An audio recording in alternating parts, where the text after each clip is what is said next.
কি রান্না হলো সঙ্গে থাকো। এই যে বাঁধাকপি ধুয়ে কেটে নিয়েছি, এবার মিক্সিতে দিয়ে এটাকে বেটে নেব। বেটে নেওয়া হয়ে গেছে, এবার ঢেলে নেব।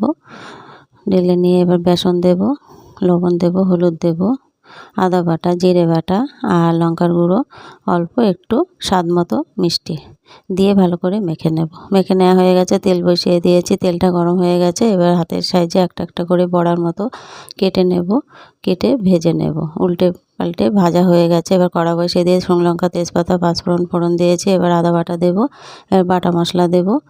বাটা মশলায় ছিল জিরে, ধনে, লঙ্কা, লবণ আর হলুদ দিয়ে, একটু টমেটো সস দিয়ে, নারকেল কোড়া বাটা দিয়ে, একটু পোস্ত বাটা দিয়ে, একটু জল দিয়ে, অল্প একটু মিষ্টি দিয়ে, এবার একটু জল দিয়ে কষিয়ে নিয়েছি। এবার জল দিয়ে ভালো করে ঝোলটা ফুটে গেছে, বড়াগুলো দিয়ে ফুটিয়ে নিয়েছি।